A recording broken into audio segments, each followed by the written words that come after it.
Sesi yang kedua, tadi saya ikut sesi yang pertama bagian akhir, pertanyaan-pertanyaannya tuh pertanyaan mengganggu aja itu.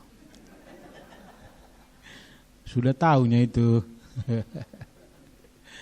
Ya, jadi Bapak Ibu, dalam dunia pendidikan yang paling penting bukan pertanyaannya, tapi siapa yang bertanya. Ada orang yang sudah tahu kalau bertanya itu berarti dia hanya ganggu saja. Jadi bukan pertanyaannya. Ya, kita lanjut, kita mau memikirkan yang kedua, bertumbuh mengenal pasangan, menghormati peran pasangan. Apakah ada pointer? Enggak bawa. Bapak lupa lagi. Oke, kalau begitu ikut saya saja. Ya, bicara tentang keluarga itu selalu menarik. Pengalaman dalam pelayanan di mana saja. Saya pernah berdiri bicara keluarga sampai hampir 2 jam. Sudah selesai baru, kenapa penat kakiku? Rupanya seru soalnya.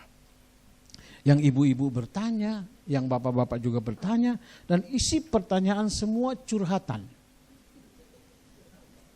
Tanpa sadar. Jadi kalau materinya menarik kena di hati, itu terbongkar semua. Bahkan di satu gereja, ini lebih parah memang, seorang ibu istri ketua sinode. Setelah suaminya sudah meninggal, baru dia berani terbuka. Dia bilang selama 30 tahun pernikahan, dia merasa dia hanya seperti seorang wanita yang hanya bisa memuaskan nafsu seks suaminya. Kok bisa? Jangan tanya ya, gereja apa ya? Kan kita ini kan mau pingin tahu, gereja apa itu? Terlalu itu, ketua sinode pula. Artinya saya mau bilang, bicara keluarga bukan soal mau pendeta, mau jemaat, semua punya masalah. Saya pun ada. Tapi kan tidak semua harus Bapak Ibu tahu. Tapi bilang ada masalah, ada pergumulan, iya. Maka pertama dihubungi Ibu Pendeta, saya senang sekali, sudah lama saya tidak bicara tentang keluarga. Lebih banyak bicara tentang remaja pemuda dalam retreat camp. Jadi untuk saya senang, apalagi dibilang banyak kali sesi ini Pak, kuatkah? Kuat, 10 pun jadi. Selama ada kopi. Kopi pahit tapi. Ya, nah Bapak Ibu perhatikan, mengenal pasangan. Yang pertama saya langsung buat kesimpulan. Kita sampai mati tidak akan tuntas mengenal pasangan kita. Jadi retreat ini tidak menyelesaikan pertanyaan ini. Jadi maaf, pulang masih bawa PR. Mengenal itu proses seumur hidup. Tapi siapa yang memperhatikan ini, baru yang kedua, dia bisa menghormati peran pasangannya. Mengenal pasangan, dari tadi Ibu Pendeta sudah mulai ya, pertanyaan-pertanyaan itu menggelitik. Tapi nanti dalam sesi-sesi selanjutnya saya harap Bapak Ibu perhatikan. Menurut saya, banyak orang menikah hanya mengikuti naluri sebagai manusia laki-laki cari perempuan. Sesungguhnya banyak laki-laki belum kenal siapa perempuan itu. Nanti saya buktikan. Kalau saya bilang kenal perempuan itu bukan ya perempuan itu bukan. Bicara natur. Untuk apa Tuhan mencipta perempuan? Maka itu ketika mendidik anak sekolah minggu, remaja, pemuda, mereka sudah harus dididik untuk mengerti wanita itu dari naturnya. Mengapa wanita menangis? Laki-laki tertawa, begitu ya? Mengapa wanita menangis dan laki-laki menipu? Ada buku judul itu. Itu bicara natur. Sampai kapanpun wanita itu gampang tersentuh perasaannya. Ini wanita yang normal ya. Mau dia hero, pahlawan pun, dia tetap perempuan. Ibu Sri Mulyani itu hebat, menteri. Tapi kalau dia betul-betul wanita yang asli, kebanggaannya bukan di kantornya. Kebanggaan wanita itu di rumah. Boleh pangkatnya tinggi, semua wanita yang normal ya. Dia merasa bangga, bahagia, kebahagiaannya itu ada di rumah. Bapak-bapak beda.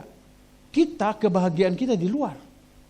Kerja, hasil keringat kita. Nah, apakah ibu-ibu tahu? Jadi kalau suami pulang bawa gaji, kasih gaji, jangan ngomel. Kok segini aja. Bapak ibu ibu-ibu merendahkan suami. Di situ kebanggaannya. Coba datang tuh bilang, baik kali bapak ini, hebat kali bapak ini. Dikeluarin lagi tuh ada ekstranya.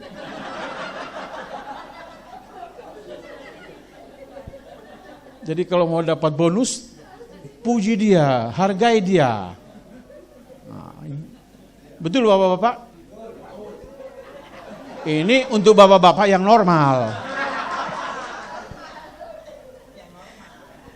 Nah, jadi bapak ibu lihat, topik kita ini memang menantang. Karena ada jawaban, tapi juga dari jawaban itu masih ada pertanyaan-pertanyaan yang akan bapak ibu temukan seumur hidup. Maka itu sampai maut memisahkan. Waktu pacaran kan sehidup semati ya. Waktu kau mati biarkan aku hidup sendiri kan. Tadi itu pertanyaan bagus bapak ini. Lebih banyak orang berdoa untuk para janda daripada duda. Karena sering kali kita terus berdoa untuk duda, tiba-tiba udah menikah lagi dia. Statusnya berubah.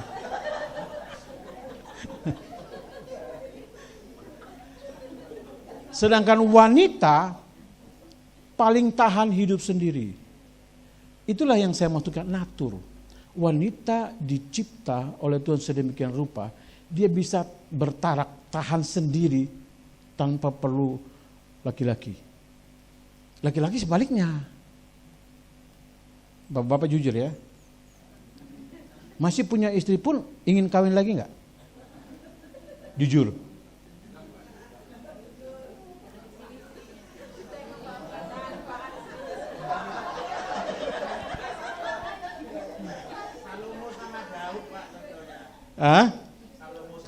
Nggak usah cari di Alkitab, Pak. Aku mau cari di sini. Di Alkitab itu contoh kasus. Makanya kadang-kadang itu, Pak doakan saya pingin seperti Salomo. Salomo yang mana? Salomo yang berhikmat atau istri banyak? Jadi harus dipilah-pilah dulu kan gitu. Saya mau seperti Daud. Daud yang mana yang berzina? Ya enggak. Jadi harus dipilah juga ya. Jangan asal.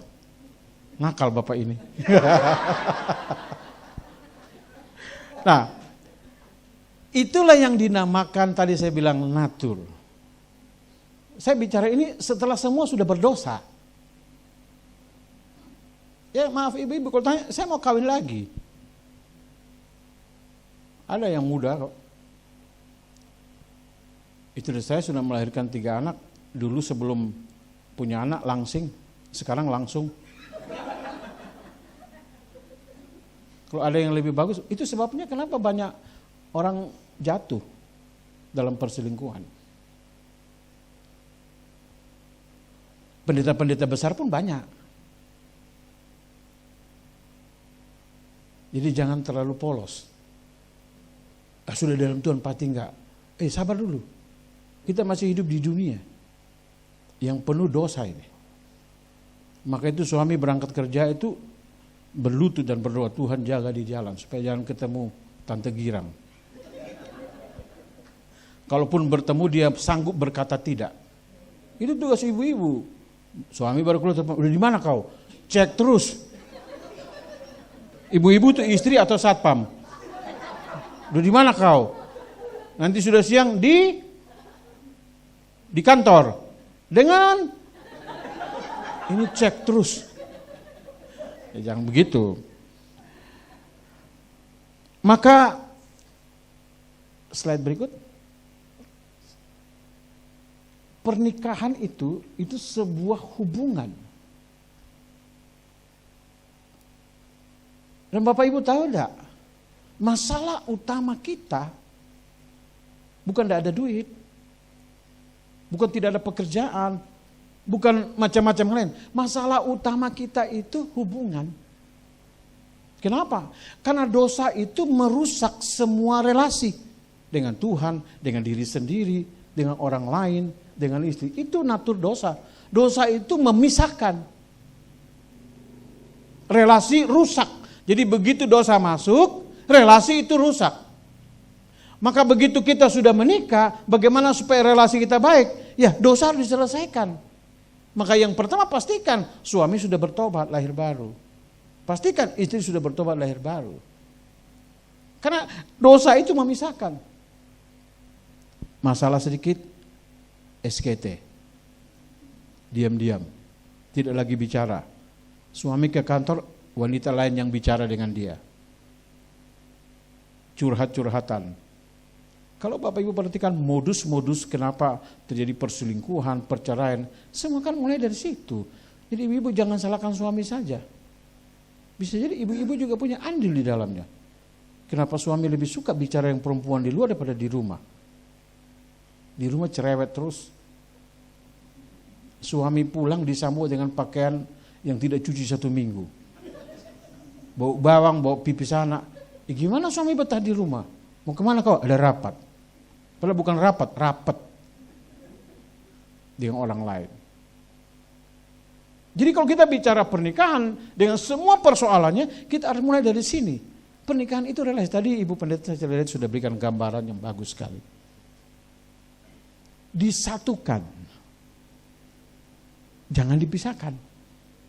Apa yang disatukan oleh Tuhan, jangan dipisahkan oleh manusia.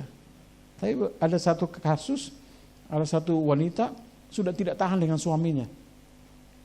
Datang ke temannya, dia bilang begini, udah capek aku.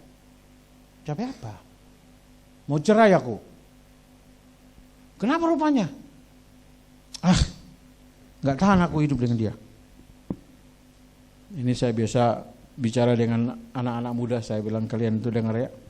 Waktu masih muda pacaran, kita sudah bilang tidak cocok sama kau itu. Apa dia bilang? Saya tidak bisa hidup tanpa dia. Setelah menikah dapat pukul tiap hari, saya tidak bisa hidup dengan dia. Lah kau dulu bilang apa? Orang tua itu kayak manapun, orang tua pernah muda. Orang muda belum pernah tua. Jadi mereka perlu dinasehati. Kalau kepada anak muda saya bilang, kamu harus dengar nasihat. Karena kamu belum pernah muda. Orang tua pernah muda. Dengar nasihat mereka. Nah, maka kalau kita bicara tentang mengenal, ini yang pertama-tama harus diselesaikan. Ini tadi saya katakan tadi, kita pastikan. Nah, ini maaf, ini tugas Ibu Pendeta dan semua majelis gereja. Generasi muda harus disiapkan baik-baik. Kita ini kan sebentar pulang nih. Kita harus siapkan generasi muda. Tantangan zaman ini makin parah.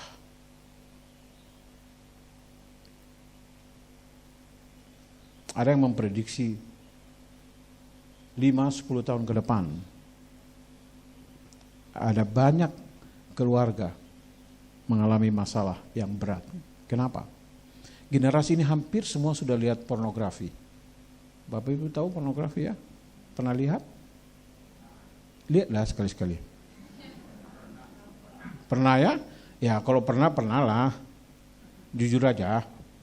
Tapi anak-anak sekarang dari SD sudah lihat. Maka itu para peneliti katakan begini, karena mereka kebiasaan melihat pornografi, Bapak Ibu, itu lebih berbahaya daripada narkotika. Maka itu kami sekarang di mana-mana sekarang ada kelompok hamba-hamba Tuhan yang sedang mempromosikan bagaimana mengatasi narkolema, narkotika lewat mata. Bukan lagi narkotika obat-obat, sekarang narkolema mata. Karena anak-anak semua pegang handphone kan. Dan menurut penelitian website pornografi itu banyak sekali. Dan dikatakan tiap hari miliaran orang masuk ke situ.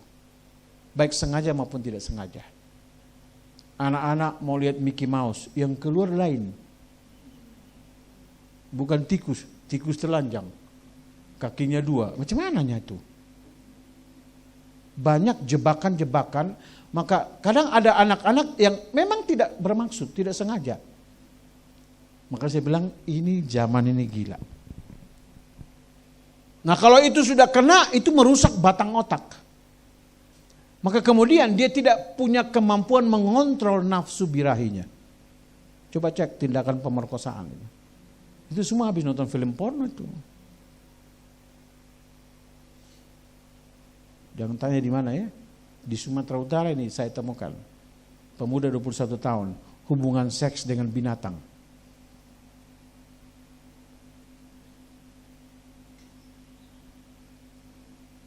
Waktu saya layani, tim pelayanan tanya, mereka habis tanya, biasa tuh kita yang suka kepo, pengen tahu, apa masalahnya tadi? Sudahlah. Tapi terus ditanya, ya masalah free sex, biasanya itu katanya.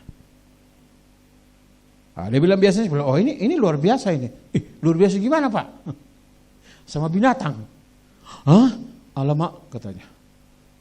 Tapi belum berhenti tanya, binatangnya apa? Gak usah, nanti malu binatangnya. Orangnya sudah tidak tahu malu.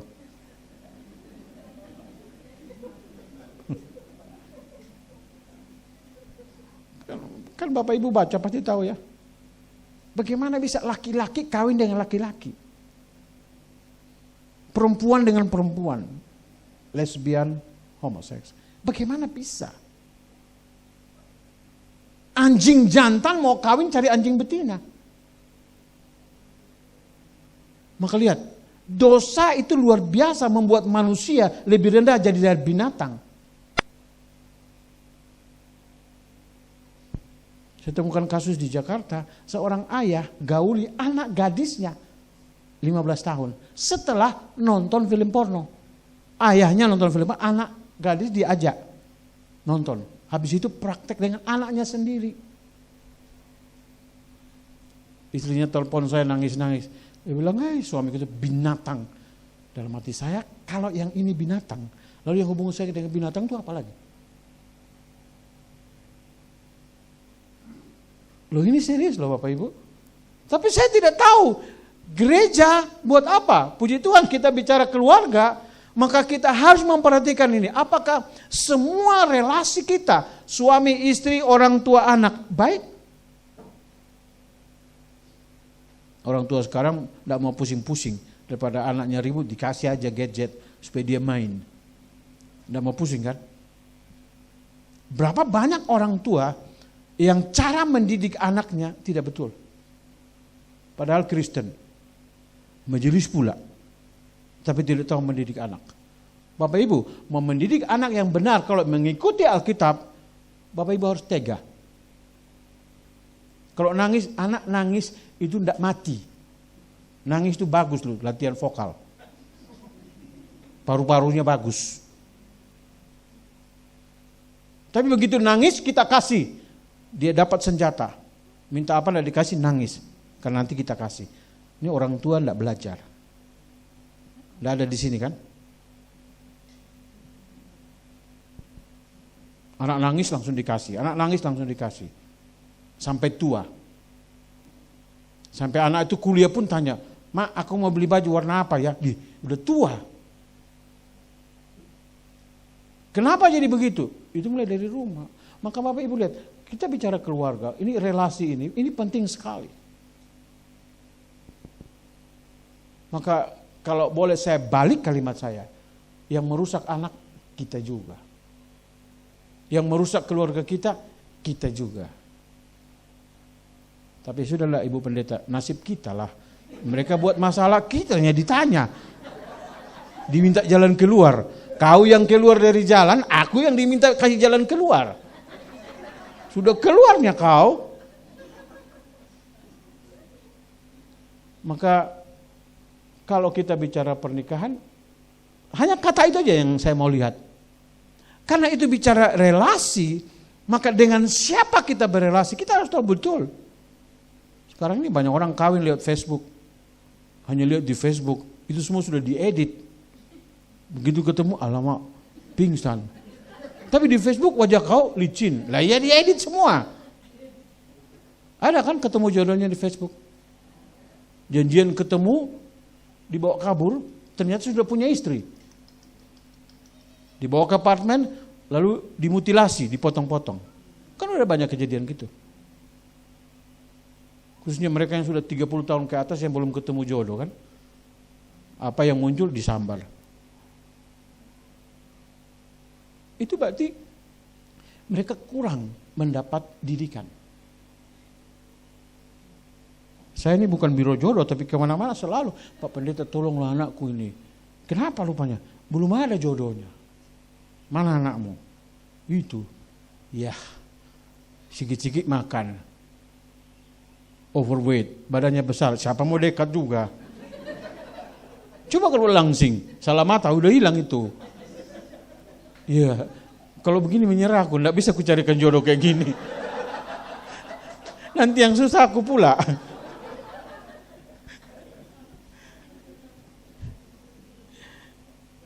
Enggak ada di gereja kita kan?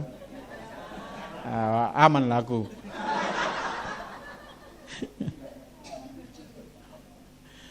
Maka kita perlu memperkuat ini. Saya berikan untuk kita, sudah ada di sini, nanti Bapak Ibu baca detail yang kecil-kecilnya. Ada bangunan yang perlu kita perhatikan. Saya pakai istilah ada pilar di sini, ada 5 pilar yang perlu diperhatikan untuk supaya relasi ini, hubungan itu terjaga. Yang pertama itu ada kasih, ada kepercayaan, ada hormat, pengertian, dan iman. 5 ini menolong kita untuk makin hari makin mengenal siapa pasangan kita. Waktu kita yang pertama misalnya, kita mulai dengan kasih. Saya punya jemaat di Amerika itu orang Karo. Bertemu pertama langsung ajak menikah. Menikah tuh baik-baik sampai sekarang. Saya dengar kesaksian itu. Dunia ini lucu. Dulu dijodohkan orang tua awet sampai tua. Sekarang disuruh cari sendiri malah hanya 1 tahun cerai. Yang benar yang mana ini ya? Iya kan? Dulu nggak repot-repot itu. Orang tua bertemu, ya kita jodohkan anak kita ya. Udah ketemu, ya tidak ada protes. Anak-anak sekarang, itu zaman kuno Siti Nurbaya. Kamu mau pilih sendiri? Pilih sendiri. 1 tahun cerai. Di Indonesia rata-rata 5 tahun pertama itu terjadi perceraian. Jadi kalau sudah lewat 5 tahun baru aman. Sedikit. Makanya Bapak Ibu saya beritahu ya, pernikahan Kristen itu unik. Itu hanya diajarkan oleh Alkitab. Saya belum tahu di tempat yang lain. Yang tempat lain itu banyak bicara tentang filsafat saja, itu filosofi hidup saja yang dimasukkan ke dalam kehidupan. Makanya tidak awet. Alkitab lengkap untuk kita. Alkitab mengajarkan kepada kita bahwa ketika kita bicara tentang pernikahan, ketika kita mulai dengan kasih, kita sudah diberitahu yang kita kasihi itu bukan malaikat. Maka itu banyak orang kemudian kecewa. Bapak Ibu mungkin tidak percaya kalau saya bilang ya. Ada orang bercerai hanya gara-gara cara memencet pasta gigi, odol itu. Cerai. Percaya? Tidak percaya? Ada juga bercerai hanya gara lakinya ngorok kalau tidur. Nggak tahan. Coba kalau aku tahu dia ngorok, dia kamu nggak tahu lah, nggak mungkin lah kau sebelum menikah udah tidur dengan dia, tahu ngorok. Begitu menikah, malam pertama, wah, kok ada bunyi-bunyi apa ini? Tapi ada yang berhasil karena dia tahu hanya Tuhan Yesus yang bisa tolong. Ini kesaksian loh ini. Ibu itu bersaksi kepada saya, dia bilang, Pak, 3 bulan pertama tiap malam aku nangis. Bukan karena ditampar suami, bukan. Hanya karena ngorok suaminya, gak bisa tidur. Lalu, apa yang kau buat?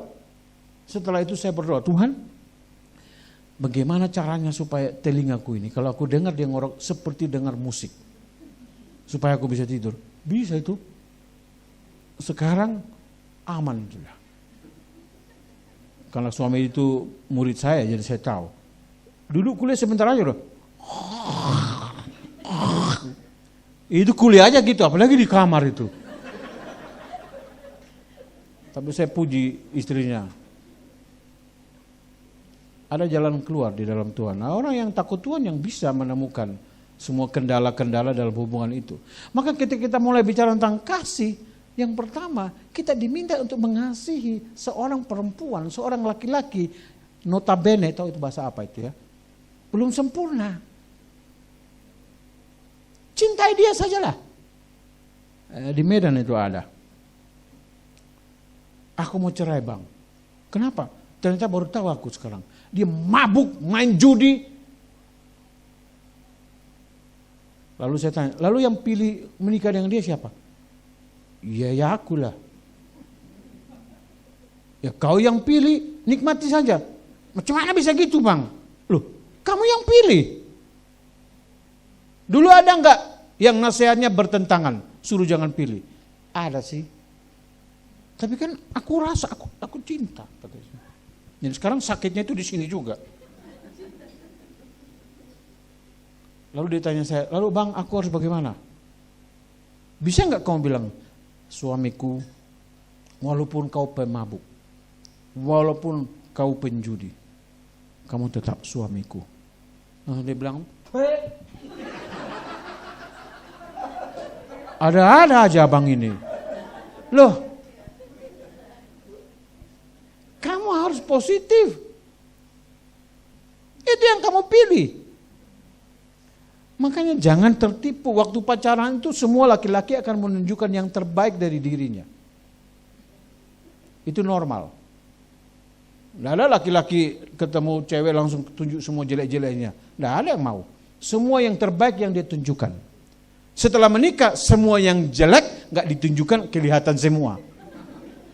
Nah disitulah kasih ini, kasih di sini nanti kita akan bahas khusus tentang kasih lebih dalam lagi. Tapi saya mau bicara secara umum. Nah di sini sebenarnya kasih ini berperan di situ. Apa betul kamu mencintai dia? Maka saya sering tanya anak muda, waktu kamu bilang kepada cewek, I love you. Do you understand what do you mean? I love you. Mereka bilang, ya I love you pak. Nah itu tidak tahu. Bagaimana Bang Paul waktu bilang sama Christine, I love you. Christine tahu nggak kalau laki ngomong I love you itu apa artinya?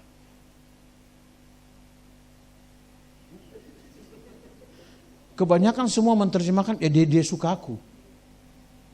Tapi jangan berhenti suka apa? Your body, penampilanmu, kamu cantik. Tapi belum di dalam itu. Dia belum terlalu peduli dengan semua aslinya kamu, belum. Tampilan yang di luar itu. Makanya saya bilang wanita, jangan kamu langsung bling satan. Kalau orang bilang, I love you, aduh memang aku cantik. Laki-laki itu gombal. Ya kalau enggak gombal enggak bisa. Bapak-bapak boleh setuju, boleh tidak setuju. Kita punya jurus kan di situ. Cantik kali kau.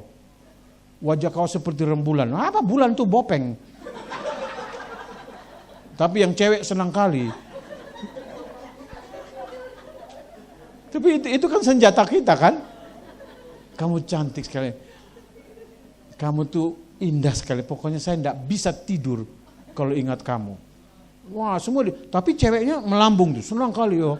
Oh gitu ya. Ya dia tidak tidur karena nyamuk banyak, bukan karena kau. Tapi udah senang dia. Maka seringkali saya tanya kepada putri-putri, laki-laki itu memang begitu ya, gombal, tidak setia. Setuju? Semua berteriak, setuju. Jangan pacaran yang laki-laki. Bukan itu Pak. Tahu gombal tapi mau kan? Apa itu artinya? Itulah natur laki-laki dan perempuan. Ajarin anak baik-baik. Supaya dia jangan gampang ditipu. Dan nanti sudah tertipu. Kalau sudah masuk dalam rumah tangga sudah susah itu. Saya pindah dulu. Biar kameranya ada kerja sedikit. Maka orang bilang begini. Pernikahan Kristen itu ada 3 ring. Ring itu apa? Cincin ya. Saya mau dipasang ring di jantung, enggak mau. Aku mau pasang di jari, enggak mau di dalam. Ada 3 ring dalam pernikahan Kristen. Yang pertama itu engage ring. Apa itu? Cincin pertunangan. Setelah engage ring, yang kedua wedding ring. Cincin pernikahan. Tapi ada satu lagi. Yang ketiga ini namanya suffering. Suffering itu bahasa Inggris itu penderitaan. 3 ring memang. Maka itu kemudian orang bilang begini, di bawah tiap atap ada ratap. Tidak usah percaya drama Korea, omong kosong. Sinetron-sinetron itu bohong semua itu. Semua cerita indah-indah, tidak seindah itu. Setiap rumah tangga, pendeta, jemaat, semua ada pergumulan. Yang membedakan tiap rumah tangga adalah bagaimana mengatasinya. Hanya itu bedanya.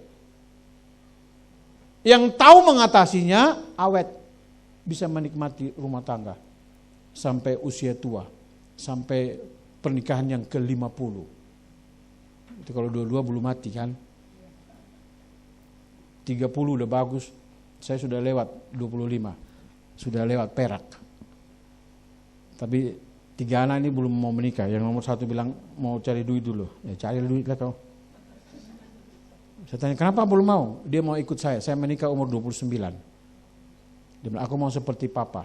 29 tahun. Ya sudah menurut keyakinanmu lah. Dan saya tidak menyesal menikah umur 29 karena saya sudah banyak belajar. Saya sudah MDiv waktu itu, jadi secara teori sudah banyak. Begitu masuk dalam rumah tangga, yang teori-teori ini mulai nampak ya. Maka tiap kali gini ingat. Nah istri saya juga belajar teologi ya. Jadi kalau saya gini, ingat khotbahmu. Tidak enak.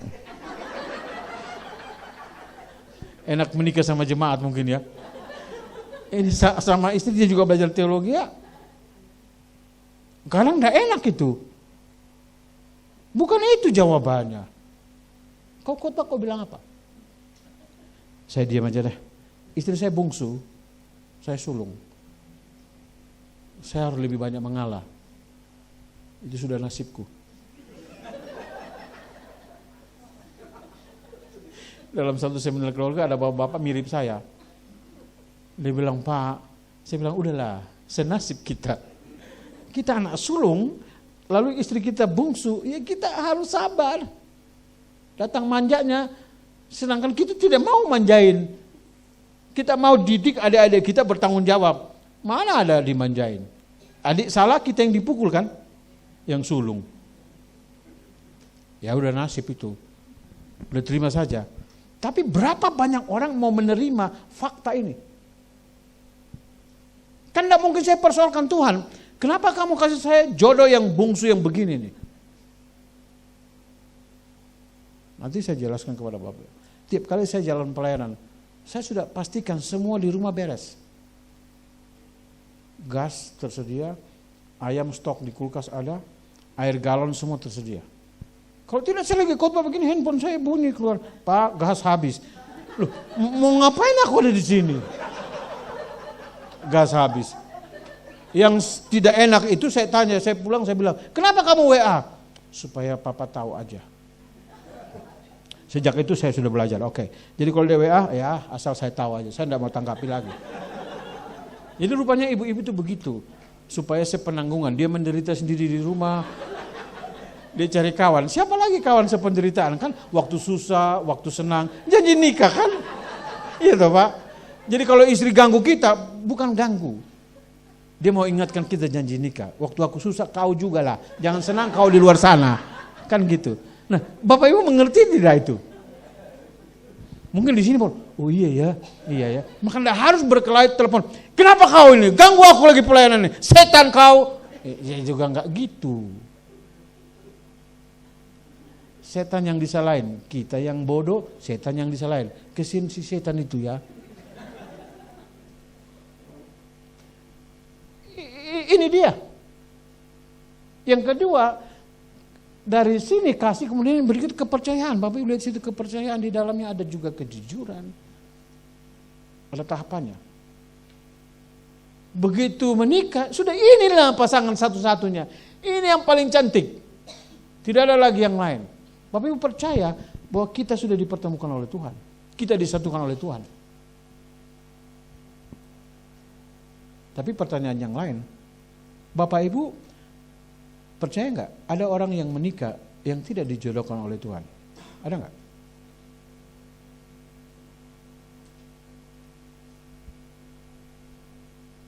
Ada? Banyak. Yang cari jodohnya itu ke dukun itu. Itu setan yang persatukan. Pasti ini aku tahu pikirannya nih. Kalau kayak gitu boleh diceraikan. Karena tidak disatukan Tuhan kan.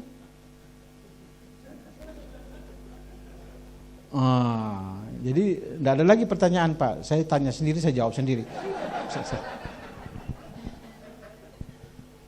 Maka itu tadi saya lewat tadi ya. Ada ibu sudah bergumul mau cerai, dia bilang kawannya bilang begini.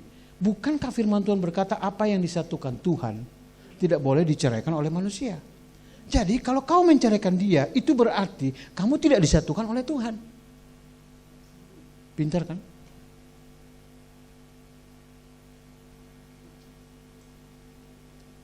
Mikir loh.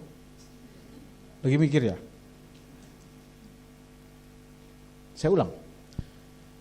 Apa yang disatukan Tuhan tidak boleh diceraikan oleh manusia. Jadi kalau kau ceraikan dia, itu berarti kau itu sesungguhnya tidak disatukan oleh Tuhan. Jadi tidak masalah kan? Ya Bu? Hah? Masalah atau tidak? Apa masalahnya? Kan apa yang disatukan Tuhan tidak boleh diceraikan. Lah kalau aku ceraikan kan berarti aku tidak disatukan oleh Tuhan kan? Ya, Pak. Wah ini mungkin dalam hati, wah bagus juga ini nasihat ini. Istriku ini tidak bisa diurus lagi, kayaknya tidak disatukan Tuhan ini. Pulang kita selesaikan. Wah retreat ini gagal. Aku nggak diundang lagi pasti. Gara-gara pendeta itu. Kau yang punya nafsu, aku yang disalahin. Tidak, itu nasihat salah itu. Dengar ya, pekerjaan setan salah satunya memutarbalikkan firman Tuhan. Lalu tadi, pertanyaan tadi, saya jawab ya. Ada orang tidak disatukan oleh Tuhan. Tapi begitu sudah nikah, tidak boleh cerai. Artinya, ini konsep kita ya. Tuhan bilang begini, aku tahu kau dua itu tidak jodoh. Pakai dukun dan kamu sekarang sudah bersatu. Nah kalau ini terjadi biasanya dalam rumah tangga kalau ada masalah, mulai saling tuduh. Mulai saling menyalahkan. Aku dulu gak cinta sama kau. Dukun kaunnya itulah yang mempertemukan kita kan. Akhirnya mulai cari kambing hitam kan. Tapi Bapak Ibu tahu, begitu sudah lewat rumah nikah, sudah diberkati di gereja. Tuhan bilang begini, jangan kau salahkan suamiku, salahkan aku yang mengizinkan kalian dua diberkati di gereja. Itu Tuhan kita. Dia izinkan. Kadang-kadang kita punya kemauan, Tuhan tahu tidak benar. Tapi karena kita ngotot, kita mau terus, diizinkan.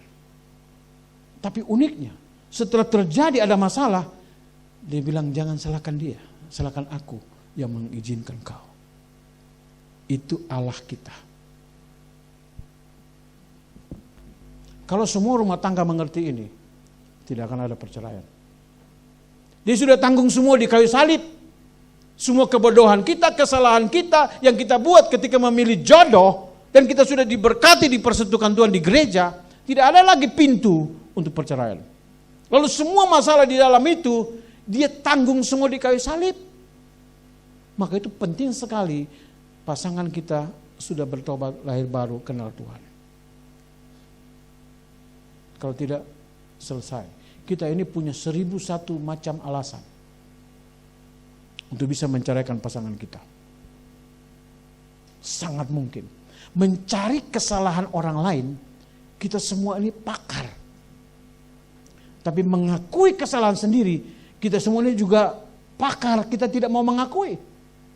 Kita menutupi. Bapak Ibu, mari kita jujur-jujuran. Setiap kita punya rahasia yang orang lain tidak boleh tahu. Tapi juga ada rahasia yang tahu hanya teman. Tapi ada lagi rahasia teman pun tidak boleh tahu. Maka ini penelitiannya. Seorang psikolog Amerika buat penelitian. Kenapa terus ada masalah dalam rumah tangga? Ternyata rahasia-rahasia ini ada. Tidak ada istri bukakan semua rahasia hidupnya. Tidak ada sama suami. Cinta kayak manapun, ada yang disembunyiin. Dua-dua. Kenapa begitu? Itu nampak di dalam perjalanan hidup. Kita dibuat surprise. Kadang-kadang kita bilang, Ma, kenapa kamu begitu? Aku gak ngerti. Loh, katanya kalau ngomong sama orang, aku paling tahu istriku. Tahu apanya? Masih ada banyak rahasia yang belum tahu. Itu satu-satu akan terbuka dalam perjalanan hidup. Maka itu Bapak Ibu, benturan-benturan, masalah-masalah, itu mekanisme Tuhan supaya makin hari kita makin dalam mengenal satu dengan yang lain. Nah, kalau orang mengerti ini, seharusnya semua pergumulan, kesulitan dalam rumah tangga harusnya bisa dinikmati, kan? Aku makin kenal kau. Saya tiap tahun 31 Desember sebelum tutup tahun, saya tanya istri saya, Ma, lihat ada perubahan apa? Yang pertama, rambutmu udah putih. Itu dia sudah dibilang. Maksudku, karakterku, sikapku terhadapmu. Harus tiap tahun ada progres, makin hari makin baik. Tahun ini aku tengok, biasanya ibu-ibu itu yang paling hafal semua kejadian masa lalu. Mereka ahli sejarah.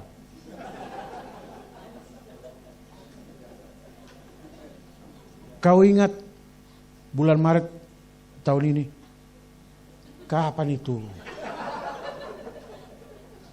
Laki-laki itu kalau sudah lewat selesai. Sudah ingat. Tapi kalau wanita, dia ingat terus. Nanti ada masalah, dia ungkit itu yang bisa jadi nenek moyang punya lama-lama pun diungkit-ungkit semua tuh. Kenapa ibu-ibu tertawa? Pengalaman ya? Ya? Samanya aja, laki-laki juga ada bagiannya. Tunggu ya, ini masih ibu-ibu.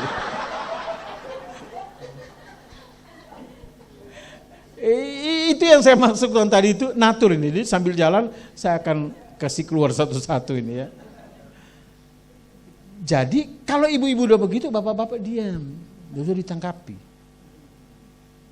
Tapi mau tahu, ibu-ibu tuh kita diam makin marah dia. Dia mau kita ngomong. Nah coba lihat, ini dua perilaku makhluk yang beda ini begitu. Tapi percayalah, kalau kita diam akhirnya dia diam juga. Atau kalau dia ngomong terus, masih ada mah. Kadang-kadang dia hanya mau didengar, bukan dikomentari. Betul ibu-ibu?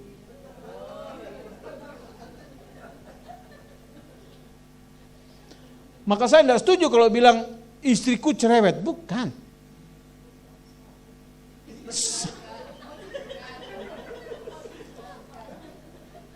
Wanita itu di otaknya itu ada tempat satu hari dia harus menghabiskan kurang lebih 25 ribu kata.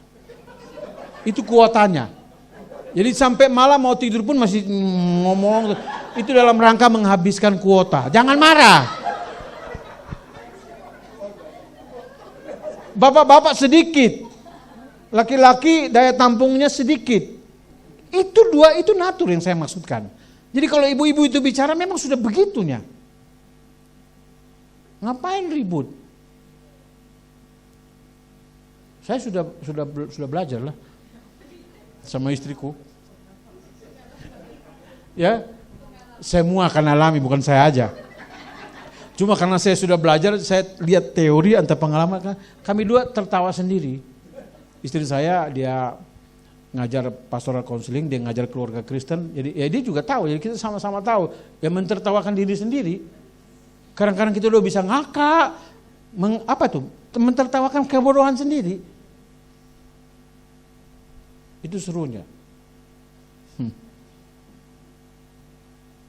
Hanya wanita yang tahu bagaimana menggerakkan bapak-bapak yang lagi malas-malas. Bapak kalau sudah baca koran, tidak boleh ada yang ganggu. Tidak boleh. Kucing lewat pun bunuh. Mengganggu. Karena begini, naturnya laki-laki itu hanya bisa mengerjakan satu pekerjaan pada satu saat. Dia tidak bisa multiple. Dia tidak bisa mengerjakan beberapa pekerjaan sekaligus, nggak bisa. Dia akan terganggu. Ibu-ibu beda. Ibu-ibu bisa mengerjakan bisa 3-4 pekerjaan sekaligus pun bisa. Sambil gendong anak, nyusui, sambil masak, sambil usir anjing. Bisa sambil telepon. Bisa dia kerjakan dan dia nikmati. Laki-laki nggak bisa. Kalau dia lagi nonton televisi, tidak boleh ada yang ganggu. Yang suka ganti-ganti channel siapa? Perempuan itu cari channel itu cari sinetron itu. Bapak-bapak ganti terus berita TV ini, TV itu, dia cari berita terus. Itu perbedaan, harus dimengerti itu. Suara terakhir kalau malam itu mama-mama. Dan bapak-bapak kita kadang-kadang jengkel kan. Kita sudah mau tidur, mau nyenyak, tiba-tiba, "Pak, cek pintu depan." Ini sudah mau tidur. Kita bilang, udah dikunci. Nggak yakin dia. Akhirnya setelah saya mengerti, saya keluar aja dari kamar. Nggak sampai pintu depan pun, balik. Udah tidur. Udah nggak diganggu lagi tuh. Jadi dia mau kita bergerak. Ibu-ibu ini kenapa tertawa nih? Kenapa begitu? Karena wanita itu orang rumahan. Dia mau rumah itu aman. Kenyamanan rumah itu diperhatikan ibu-ibu. Bapak-bapak tidak. Dari tempat tidur, udah hilang. Tapi ibu-ibu tidak. Dia pastikan semua di dalam rumah itu aman. Maka dia cek pintu depan, pintu belakang. Dan sekali-kali bilang, "Bapak tolong pintu depan." Saya kan sudah tahu. Memang Bapak Ibu, ini keluar sedikit. Kalau kita tidur itu mulai dari kepala atau dari kaki? Ini hanya bisa tidur saja tapi tidak pernah pikir nih. Tidur itu mulai dari kepala atau dari kaki? Ini ada kaki kepala ini. Tidur mulai dari kepala atau kaki, bangun mulai dari kaki atau kepala? Mulai mikir ini kan? Tidur mulai dari kaki. Bangun harus mulai dari kepala. Jadi perintah otak itu, kalau malam sudah mau tidur, begitu mau tidur aku, otak perintah, maka kaki semua sudah lemas. Maka kalau kita sudah ancang-ancang mau berlayar, lalu disuruh bangun, malas. Kenapa? Ini udah tidak mau gerak lagi. Bangun pagi, mulai dari kepala. Coba langsung bangun, tabrak tembok. Ini belum siap. Buka dulu mata, dia bekerja, aliran darah semua berfungsi, baru kita kuat bangun. Maka itu prosedurnya bangun duduk dulu, jangan langsung jalan. Duduk berdoa, jangan berdoa sambil tidur. Aminnya nanti 2 jam kemudian. Bangun duduk dulu, baru jalan. Ibu-ibu mengerti? Jadi kalau suami sudah baring, jangan dibangunkan. Kalau tidak mau dibentak. Suami saya ini marah-marah terus, Pak. Saya cek, kapan dia marah? Itu malam, Pak, kalau saya bangunin. Salah juga kau. Jangan bangunin. Dia kerja dari pagi sampai sore, dia capek. Bila perlu bilang anak-anak, jangan ganggu papa. Papa capek, papa istirahat. Itu baru istri yang betul. Bapak punya tertawa ini curiga.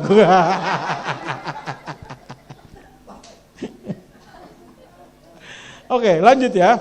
Nah, kalau kita sudah makin kenal, makin tahu, itu kepercayaan kita juga akan terbangun dengan sendirinya. Kemudian yang berikut baru mulai ada hormat. Ini lagi nanti kembali bicara natur ini. Saya udah bilang istri saya, jangan pernah kamu komplain saya di depan orang lain. Itu pasti saya marah. Ibu-ibu, jangan marahi suami di depan orang lain. Firman Tuhan bilang, hormati suami. Walaupun dia salah, jangan tegur di depan orang lain. Jangan tegur di depan anak. Tahan. Di kamar baru bilang, kayaknya tadi kau salah itu. Di mana? Nah, itu pasti dia terima. Tapi di depan, enggak gitulah. Di sini tidak ada, ini Sumatera Utara tidak ada.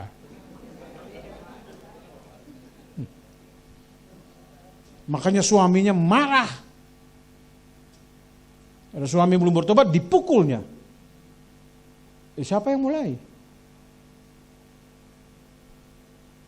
Ini karena tidak mengerti nih. Tidak mengerti. Laki-laki tidak bisa dibuat begitu. Istri saya akhirnya dia sudah tahu. Nanti sudah selesai itu, tamunya sudah pulang, baru dia dekati. Kayaknya tadi salah. Tapi sambil ketawa-ketawa gitu kan, salah kali tadi kau tuh. Dia juga nggak gitu. Jadi karena dia makin hari makin kenal saya, dia tahu bagaimana berkomunikasi dengan saya dan saat mana. Ini kalau saya pelayanan lama begini capek pulang,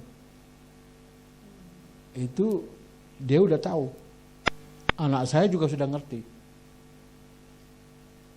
Dia kenapa? Kami komunikasi. Dia bilang, papa nggak suka, papa pulang pelayanan capek loh, kamu begini begitu. Tunggu sebentar.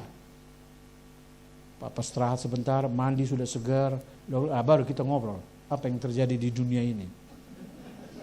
Jangan begitu di pintu, papa tahu nggak? Nggak tahu, orang baru datang. Jangan gitu.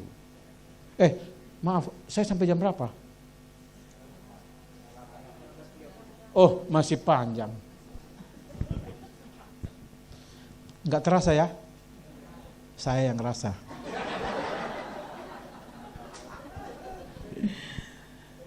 Belajar, nah ini lihat ya bangunan ini ya. Kasih, udah pindah dia. Oh ya, penjelasannya ini ya, hormat. Udah sampai di sini, hormat ya. Ini firman Tuhan bilang, hormati. Itu laki-laki itu harga dirinya di situ tuh. Tinggi. Makanya saya selalu menasehati, jangan sampai kamu wanita, pangkatmu lebih tinggi daripada lakimu. Itu masalah. Istrinya eselon 4. Suaminya tidak ada kerja apa-apa. Itu sangat tidak sehat. Saya sudah ketemu kasus-kasus seperti begitu. Di Manado itu wanita-wanita itu hebat-hebat. Saya ketemu hakim. Tapi suaminya nggak kerja apa-apa, kontrak, yaitu berarti musiman. Suaminya minder. Kalau acara gitu entah di belakang, nggak pernah di depan. Waktu mereka punya masalah, saya diminta konseling. Saya kasih nasihat, ibu, ya kita bersyukur karena ibu punya berkat sendiri, pangkatnya tinggi, ketua pengadilan. Tapi tolong bapak jangan dibiarkan begitu. Ibu banyak duit kan, beri modal biar dia ada kerja, jangan dia nganggur. Dia bilang, iya pendeta ya. Karena saya lihat, saya tinggal di rumah itu, jadi saya lihat suaminya minder sekali, tidak mau ketemu saya juga awalnya. Ini tidak sehat. Dia bilang, udah ada simpanannya di luar. Ya, dia cari simpanan yang lain lah, yang bukan hakim.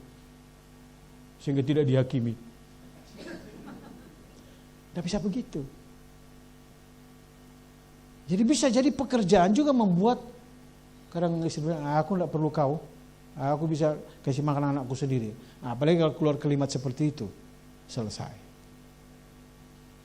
Dia ada, hanya supaya tidak malu sama tetangga, sama keluarga. Dia ada, tapi dia juga ada di tempat lain. Karena istrinya begitu. Maka saya sering beri nasihat, wanita jangan cepat laju kau terlena. Kalau kau punya suami, lihat dia juga.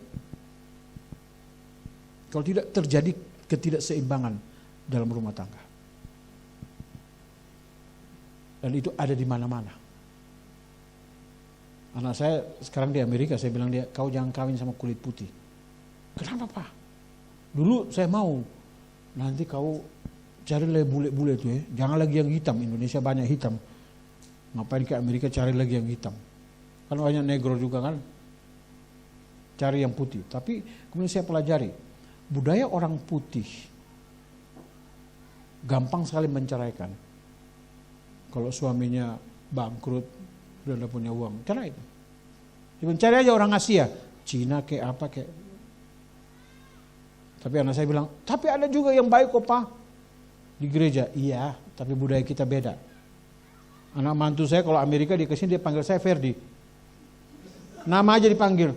Kurang ajar nggak itu? Budaya kita nggak bisa terima begitu. Apa keluarga semua nggak stres? Menantu kurang ajar. Mertuanya dipanggil Ferdi saja. Saya bilang, Papa belum siap dipanggil begitu, nggak mau. Nah, itu tadi pertanyaan beliau itu. Orang Barat itu juga tidak sembarangan Bapak Ibu. Usia 21 tahun, mereka dianggap dewasa. Mereka baru boleh tinggalkan rumah. Di bawah itu nggak boleh.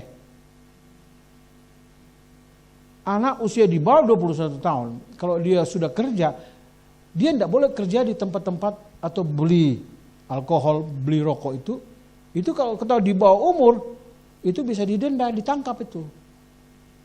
Kita lihat dari jauh pikir, wah bebas mereka. Enggak, ada batas usianya, 21 tahun. Kalau 21 tahun mereka dianggap dewasa, sudah boleh tinggal apartemen sendiri, mau bawa perempuan ke situ terserah kau lah itu. Nggak ada urusan orang tua. Maka itu keluarga bule ini, mereka pastikan anaknya dididik dari kecil di sekolah-sekolah swasta yang Kristen. Kalau yang public school, sekolah negeri itu sudah tidak benar lagi. Jadi di Amerika itu, Bapak Ibu yang pikir Amerika itu negara Kristen, itu negara sekuler, bukan negara Kristen. Abad-abad berapa abad yang lalu iya, tapi abad 19 ke sini tidak. Kalau Bapak Ibu ke sana mungkin terkaget-kaget, astagfirullah, ya Allah, ya Allah. Anak-anak SMP ciuman di pinggir jalan itu, cium bibir di pinggir jalan itu. Biasa aja tuh, orang lihat biasa aja. Bapak Ibu pergi ke Las Vegas, itu poster-poster porno itu semua orang telanjang hubungan seks bertebaran di jalan situ. Biasanya mereka itu. Rusak itu. Terlalu bebas. Jadi kita lihat dari jauh aja. Saya dari tadi juga sama dengan Bapak Ibu. Setelah di sana baru saya lihat. Wah. Di sekolah-sekolah negeri tidak ada lagi Alkitab. Dulu ada Alkitab. Alkitab dikeluarkan dari sekolah, lalu ditaruh apa? Kondom. Anak-anak mau eksperimen hubungan seks, silakan disiapkan kondom. Maka kemudian terjadi penembakan di sekolah-sekolah, baru semua berteriak, "Where is God? Di mana Allah?" Anaknya Billy Graham bilang, "Sudah kau keluarkan dia dari sekolah.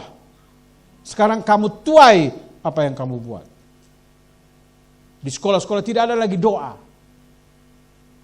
Maka itu sekarang banyak orang Kristen yang mau melihat anaknya baik dimasukin di sekolah-sekolah Kristen. Memang mahal. Tapi pendidikannya betul-betul ikut Alkitab. Itu yang terjadi. Maka itu mereka umur 21 itu sudah mandiri. Terus saya lepas anak saya ke sana, tapi saya pikir cukup dia sampai umur 19 dididik di Indonesia.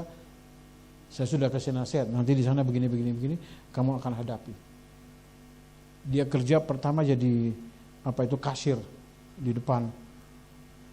Satu kali telepon dia bilang, "Papa doakan mataku." "Kenapa mata kau?" "Aduh Pak, nggak tahan." "Apa?" "Cewek-cewek," katanya. Celana semua yang mini-mini sih, celana pendek, celana umpan. Ngantri sih bilang, "Bapak, aduh, aku setengah mati." "Biasa aja," dia bilang. "Lihat aja itu sebagai ciptaan Tuhan yang indah. Lu usah mikir macam-macam." Dia bilang, "Iya Pak, aku kan dari Indonesia enggak pernah lihat begini Pak." "Ya sudah, nikmati aja." "Tapi mau apa?" "Itu pemandangan. Bukan hanya anak gadis, nenek-nenek juga. Kalau musim panas pakai begini." Lalu kan mini kayak gini, yang ke bawah sini tuh kayak jeruk purut. Udah nenek-nenek keriput semua, tapi pakai keriput. Kalau kita mendidik anak kita, kata Amsal, waktu dia dewasa tidak akan terserap. Amsal 22. Maka itu perlu orang tua yang seimbang. Anak-anak belajar. Suami istri saling menghormati. Saya dengan istri kami sudah atur. Tiga laki-laki. Kami ikuti perkembangan dari anak-anak sampai remaja, sampai mereka sudah dewasa. Dan saya itu dia untungnya. Makanya bayangkan aja, tamat SMA langsung kawin. Apa yang terjadi dalam rumah itu? Belum banyak persiapan, belum tahu.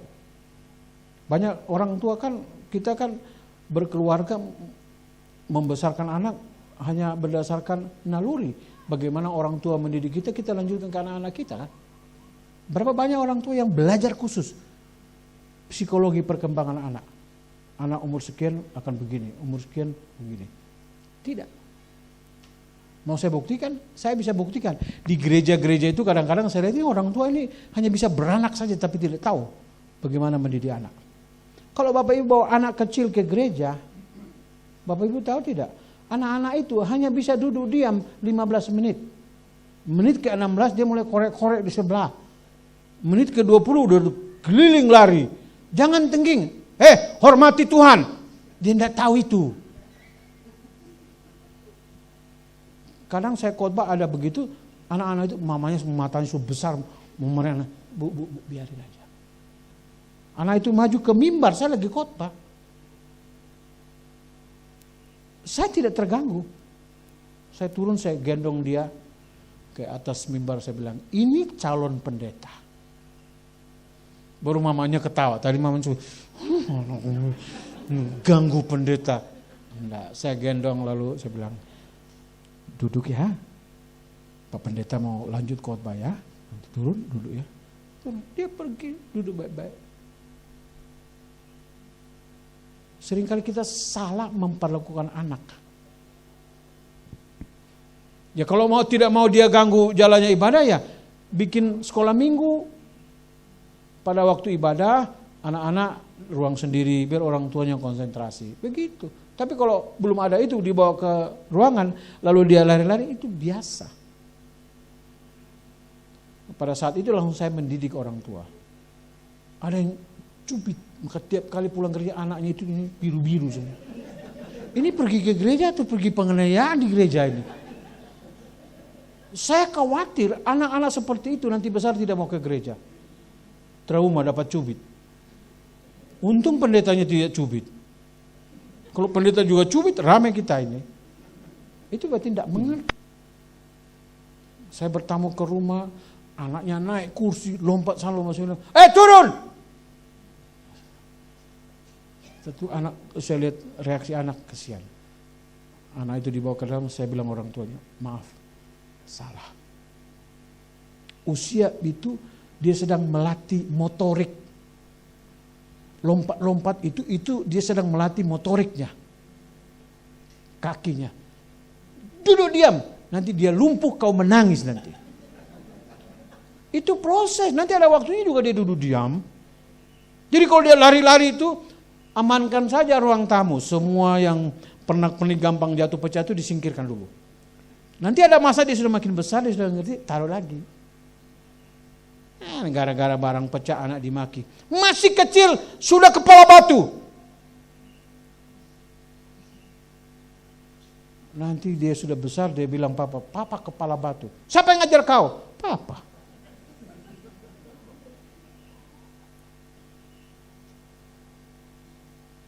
Ada di sini? Kadang-kadang kita lebih menghargai barang, gelas jatuh pecah anak disakiti. Pada gelasnya dari Rinso pun. Beli lagi Wings Rinso dapat gelas lagi.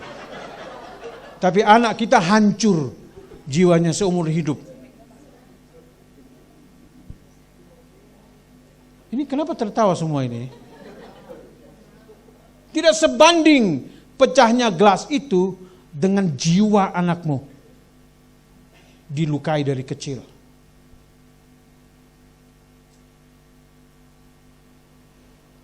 Saya pikir hanya ada di Jawa, ternyata di sini juga ada.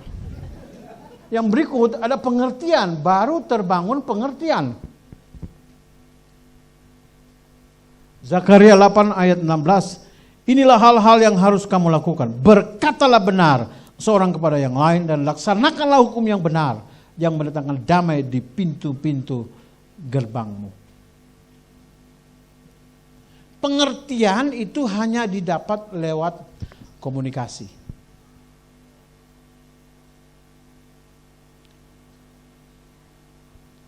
Papa saya guru. Mama saya seorang pegawai negeri, dia tata usaha di sebuah sekolah. Kami dididik keras, guru. Saya dimasukin di sekolah Katolik, karena sekolah Katolik itu terkenal dengan disiplinnya. Kalau saya cerita ingat, saya mau cari guru itu, saya pukul dia itu. Kami masih kecil-kecil itu, SD kelas 1, mengalami penganiayaan. Itu kalau zaman sekarang pasti viral itu. Tapi zaman itu kita dipukul di sekolah, pulang rumah tidak bisa mengadu kepada orang tua. Mengadu dipukul lagi, rupanya itu yang dia mau. Di sekolah kayak gitu itu. Jadi saya dididik, saya 8 bersaudara, saya anak yang sulung. Dididik keras sekali. Dan menimbulkan sakit hati. Saya tingkat 2 di sekolah teologi ya. Dosen saya bilang begini, Anda tidak akan bisa melayani dengan bebas kalau engkau masih menyimpan sakit hati. Karena di luar sana ada banyak orang yang hatinya sudah terluka. Kamu mau diutus pergi untuk menolong mereka supaya semua luka-luka batin mereka itu diselesaikan. Macam mana kamu sendiri belum selesai? Pulang libur Desember saya ketemu papa saya. Saya bilang dia, Pap, aku mau mengaku. Saya menyimpan kebencian sakit hati sama papa. Wah, mungkin Pak Da Costa yang mengerti. Ayah-ayah di Timor itu, kita punya maksud baik itu bisa dapat pukul. Papa saya lihat, saya bilang, supaya kamu jadi manusia. Saya yang ngerasa sakit hati, dia merasa cara dia mendidik itu, yang penting tujuannya baik, cara boleh menyakiti anak ya. Itu konsep dia. Kalau saya bilang begini, Pak, saya ini hamba Tuhan, sebentar lagi saya mau pergi praktek 1 tahun. Kalau Papa mau saya jadi hamba Tuhan yang baik, jadi berkat, Papa dengar saya dulu. Saya jelaskan. Saya mau minta ampun sama papa. Masalahnya di saya. Saya sedang menyimpan sakit hati karena papa pukul saya dari kecil sampai SMA, papa masih pukul saya. Dan itu menimbulkan luka di dalam. Itu yang mau saya bilang, dan saya mau bilang papa, saya mau minta ampun karena saya menyimpan itu. Saya ngomong gitu, papa saya nangis. Tadinya dia begitu keras, dia berubah. Lalu dia peluk saya, kami dua selesaikan. Saya plong.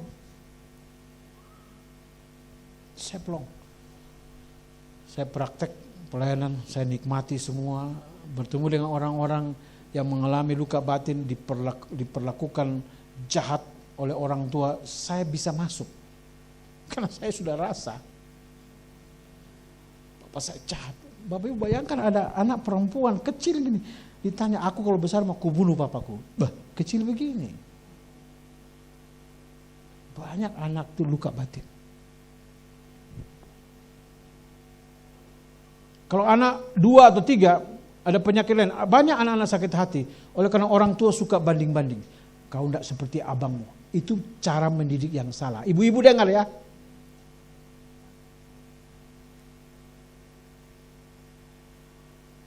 Jangan anggap enteng. Untuk anak-anak itu sakit hati. Saya melayani satu camp remaja. Anak-anak SMP, SMA. Waktu KKR itu nangis semua. Saya bingung, dosa apa anak-anak ini. Masih muda-muda, kok nangisnya kok sampai kayak gitu. Saya penasaran. Saya bilang tim pelayanan pribadi, beberapa kasih ke saya. Apa mereka curhatannya? Aku sakit hati sama mamaku. Kenapa? Itu ngomong sambil nangis. Sedikit-sedikit aku selalu dibandingkan dengan abangku. Kamu tidak seperti abangmu. Dan itu dengar tiap hari, hampir tiap hari. Dan itu sakit. Saya mau beritahu ya, orang tua yang hadir hari ini. Jangan anggap enteng itu. Bila perlu nanti panggil anak-anak. Duduk bicara baik. Kau simpan sesuatu kah sama mama? Selesaikan. Seringkali orang anggap ini remeh. Nah kalau luka-luka itu, secara psikologi dia tidak dapat kasih sayang dari orang tuanya. Yang dia dapat disakiti, dia akan cari di luar. Dia akan cari di luar. Saya juga bertemu dengan kasus seperti itu. Akhirnya dia pacaran dengan laki-laki yang jauh lebih tua dari dia. Karena dia tidak dapat kasih sayang dari papanya. Dia cari figur laki-laki yang lebih tua yang bisa ngemong dia. Teman-temannya bilang, sudah larang. Kenapa kok pacaran 2 kali? Tapi dia sedang mau memenuhi apa yang dia tidak dapat waktu kecil. Berapa banyak orang tua tahu itu? Tidak ada. Maka saya bilang gereja itu tolong buat pembinaan untuk orang tua. Orang tua juga perlu dibina. Kalau tidak mau dibina, dibinasakan. Karena tanpa sadar sedang melahirkan dan membesarkan generasi-generasi yang akan justru menghancurkan gereja. Mereka setuju. Pak, nanti kapan kami undang bicara khusus kepada orang-orang tua yang punya anak remaja. Seni membesarkan remaja. Maka saya bilang, tidak ada kenakalan remaja, yang ada kenakalan orang tua. Orang dewasa yang tidak tahu mendidik anak remaja. Sebenarnya itunya. Saya bukan ngomong teori, saya punya anak remaja. Laki-laki semua. Mereka kalau suka perempuan, suka cewek itu cerita ke kami. Kalau anak sudah tidak cerita lagi kepada bapak ibu, itu tanda-tanda bahaya. Terlalu banyak rahasia yang dia simpan kepada kita, itu tanda bahaya. Itu berarti ada yang salah. Cepat-cepat sadar dan selesaikan. Ini bapak-bapak lagi mikir nih, kita bicara keluarga Kristen, kenapa ke anak-anak ini? Ya anak-anak ada dalam keluarga. Bapak-bapak orang tua ini kan sebentar lagi. Anak-anak masih panjang umurnya. Ada undangan KKR, seorang pembicara dari Belanda diundang ke Inggris. Dia sudah semangat siap mau khotbah. Sampai di sana Tidak ada yang hadir. Lalu dibilang, tolong diumumkan lagi. Malam kedua yang datang hanya satu bapak, satu ibu, dan satu anak kecil. Tapi dia sudah berdoa, Tuhan, berapapun yang datang itu berarti yang Engkau kirim. Lalu dia khotbah sungguh-sungguh. Anak kecil ini main balon dalam ibadah. Habis itu ditantang, siapa yang mau didoakan? Ya 3 orang. Diangkat anak kecil itu, dia gendong dan dia doakan. Berpuluh tahun kemudian anak itu jadi seorang pengkhotbah terkenal di Eropa. Lalu ditanya sama dia, apa yang kamu rasa tuh? Waktu itu saya melayani, yang hadir 2,5 orang.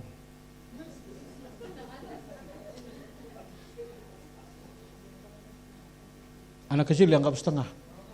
Tapi yang setengah itu yang penting. Yang 2 ini sudah utuh, sebentar lagi lewat. Yang kecil ini yang saya perhatikan. Seringkali kita anggap yang kecil itu remeh ya. Satu lagi saya kasih contoh. Ada seorang guru tua di Jerman. Setiap kali masuk kelas sekolah, dia ngajar anak-anak kecil. Begitu masuk di kelas, dia selalu tunduk. Dia hormat mereka. Lalu ada yang memperhatikan, Pak Tua, kenapa tiap kali di kelas itu kau selalu tunduk? Dia bilang begini, di antara anak-anak ini ada orang hebat di sini. Bapak Ibu tahu siapa itu? Martin Luther, tokoh reformasi. Dari kecil.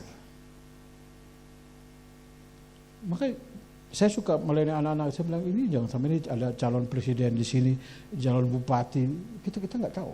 Guru-guru sekolah minggu, jangan anggap enteng ngajar anak-anak itu. Anak saya bilang, kamu punya foto kumpul ya, ini yang warga negara Amerika nih. Kalau kau jadi presiden, itu semua wartawan datang ke Batu, di mana kau sekolah, pasti semua mau datang lihat itu. Maka itu perhatikan anak-anak, didik mereka baik-baik. Cara mendidik anak terbaik adalah suami istri menunjukkan dengan contoh tiap hari. Baru mereka mengerti. Dan yang terakhir di sini bicara iman. Apa itu iman?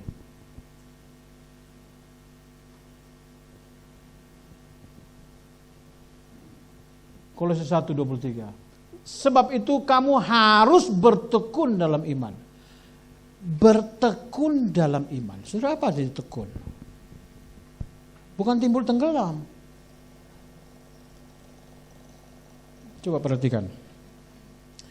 Kalau melihat lalu percaya, itu apa? Lihat, rasa, lalu percaya. Normal. Tidak lihat, tidak alami, tapi percaya. Itu apa? Kalau tadi normal, kalau yang ini abnormal. Betul sekali. Yang susah, sudah alami, sudah rasa, tidak percaya. Itu apa? Enggak. Yang abnormal itu yang terakhir ini. Sudah alami, sudah rasa, tetap tidak percaya. Itu yang abnormal. Yang alami, yang percaya itu normal. Yang tidak alami, tidak rasa, tapi percaya, itu melampaui normal. Itu iman sesungguhnya. Walaupun Tuhan tidak jawab doa, aku tetap percaya dia. Walaupun pergumulan belum selesai, dia tetap Tuhanku. Dia tetap baik. Yesus itu baik. God is good. All the time.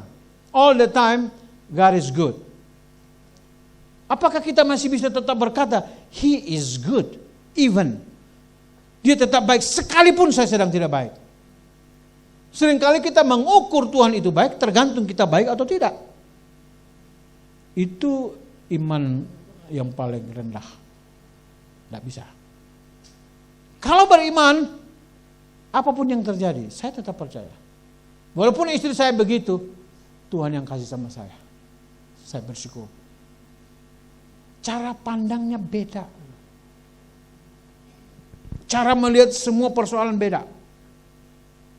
Jangan mengukur kehadiran Tuhan dari apa yang kita rasa dan kita alami. Kita mengukur kehadiran Tuhan itu bukan apa yang kita rasa, tapi apa yang Dia katakan di dalam firman. Percaya nggak? Kita percaya apa yang dibilang dalam firman itu, ya dan amin. Percaya nggak? Sudah ikut itu aja. Walaupun kita sedang mengalami yang tidak lain, yang bukan itu, yang belum dijawab, saya tetap percaya Dia tetap Tuhanku. Itu iman yang sesungguhnya. Nah ini kalau dibawa masuk ke dalam rumah tangga, betapa indahnya. Nah, sekarang Bapak Ibu mulai mikir ini, kayak mana lah keluargaku ini ya? Ada masalah, kita Tuhan, benarkah ini suamiku ini? Wah ini repot ini. Benarkah dia ini istriku ini? Kenapa sampai hari ini? Kenapa? Sudah tidak bisa. Maka itu ada juga berkata, rumah tangga Kristen itu seperti kalau kita masuk lewat pintu pernikahan. Begitu kita berdua masuk, begitu balik belakang, tak ada lagi pintunya. Di dalam berkelahi sampai mati. Tidak bisa keluar. Itu pernikahan Kristen. Saya meneguhkan apa yang tadi disampaikan Ibu Pendeta. Udah satu. Jangan lagi dipisah.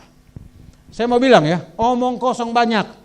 Orang bercerai kawin lalu dia bilang, sekarang saya lebih happy. Enggak, omong kosong. Saya sudah konseling orang kayak gitu. Sekarang kau bicara jujur dengan saya dari hatimu. Are you happy? Nangis. Nah, udah cukup, sudah tahu saya jawabannya. Kamu bilang kamu sekarang happy hanya oleh karena kamu tidak dipukul oleh laki-laki yang sekarang. Yang laki-laki dulu pukul kamu bebas dari penganiayaan. Itu bukan berarti langsung kamu happy. Ini laki-laki ini tunggu tanggal mainnya. Kalau datang setannya habis juga kau. Ini juga masih berdosa nih. Apalagi tidak percaya Tuhan Yesus. Dia bilang yang percaya Yesus aja begitu. Sudah saya cari yang lain aja. Cinta beda agama. Karena apa? Ada lagunya kan? Cinta menyatukan perbedaan. Omong kosong 7 lapis. Cinta tidak menyatukan perbedaan keyakinan. Cinta menyatukan perbedaan karakter. Tapi bukan keyakinan. Jangan mau ditipu dengan lagu-lagu itu. Itu terkenal tuh lagu dari Ambon. Sampai ada pendeta khotbah khusus tentang lagu itu. Enggak ada lagi ayat-ayat lain yang mesti pakai lagu-lagu begitu. Tapi itulah kecenderungan generasi sekarang. Mereka menganggap enteng. Mereka menjual Yesus. Kalau Yudas menjual Yesus dengan 30 keping perak. Mereka menjual Yesus atas nama cinta. Lebih jahat siapa? Mending ada uang. Masih bisa beli babi panggang. Ini cinta. Hanya karena laki-laki. Hanya karena perempuan. Akhirnya nangis juga. Jadi Bapak Ibu, saya belajar teologi, saya belajar doktrin manusia, saya tahu manusia. Alkitab sudah beritahu manusia itu seperti apa. Jadi natur manusia berdosa itu tahu.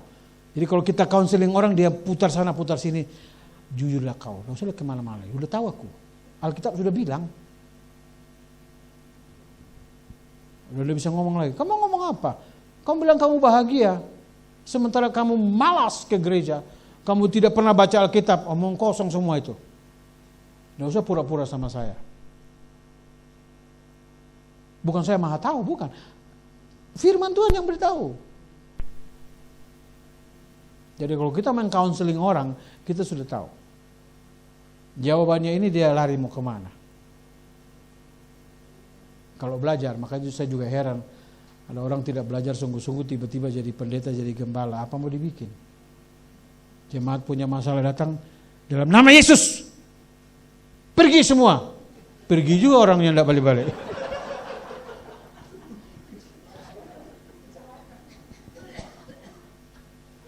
Puji Tuhan, Bapak Ibu bersyukur Bapak Ibu punya gereja yang memperhatikan sehingga kita ada retreat ini. Saya nggak tahu apakah Bapak Ibu sudah pernah dengar seperti begini. Kalau belum, puji Tuhan dan segera pulang dan benahi rumah tangga masing-masing. Saya pernah ceramah ini di gereja Tionghoa, ada kakek-kakek bilang, udah terlambat aku lah pendeta ya. Udah tua aku, istriku juga udah tua, mau apa lagi kita ini? Nggak mungkin lagi berkelahi, udah nggak kuat, mau bagaimana ini? Nah, tapi dia bilang, tapi aku tadi terinspirasi, aku masih punya anak, menantu dan cucu. Oke, lanjutkan kepada mereka, ajarkan kepada mereka. Saya pikir sampai di sini dulu. Ada ruang tanya jawab? Atau kita mau langsung ruang makan?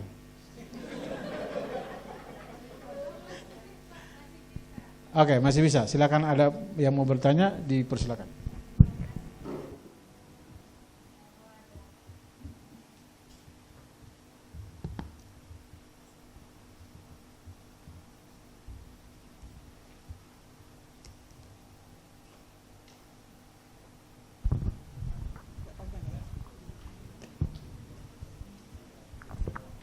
Oke, saya sedikit bertanya tadi tentang natur, Pak. Jangan susah-susah ya. Enggak, Pak.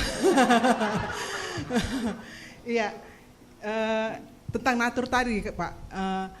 Kalau tadi wanita yang saya mengerti ini tadi ya, kalau dia punya kuota kata Bapak ya, sekitar 2.500 atau 500 kata yang harus dikeluarkan. 25.000 katanya. Oh, 25.000 ya, Pak. Aku belum sempat hitung. Oh iya.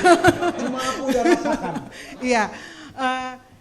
Itu terus tadi juga Bapak sudah jelaskan bagaimana naturnya laki-laki gitu. Yang saya mengerti, saya sebagai istri ya Pak ya, khususnya perempuan. Kalau firman Tuhan katakan tunduklah kepada suamimu tanpa perkataan. Ya. Dan di Amsal itu banyak sekali menyinggung tentang perempuan ini, khususnya di Amsal itu ya, kalau perempuan itu identik dengan cerewet gitu. Itu natur kan Pak? Iya. Iya. Jadi yang pertanyaan saya, tadi kan seperti Bapak jelaskan tadi, yang saya mengerti kita memaklumi itu gitu. Yang saya mengerti ya Pak, entah tadi salah ya Bapak luruskan kembali lah gitu ya.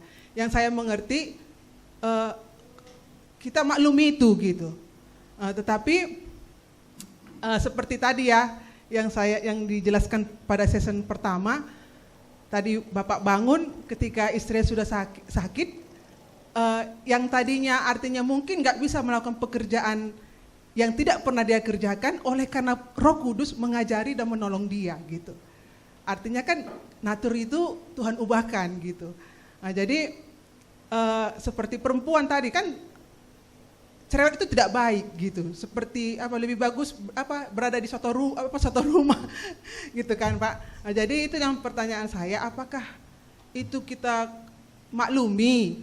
Nah, karena selama ini saya maklumi kalau saya itu harus keluar. Memang betul, maka saya tadi ketawa di situ karena betul yang bilang Bapak gitu. Tetapi firman Tuhan itu bagi saya ya, itu perempuan yang banyak mengeluarkan kata-kata itu nggak dimaklumi gitu. Jadi bagaimana dengan inilah Pak gitu. Saya nggak tahu lah pertanyaannya apa, tapi apakah kita memaklumi ini supaya damai-damailah di rumah nikah gitu. Udah ngerti aku.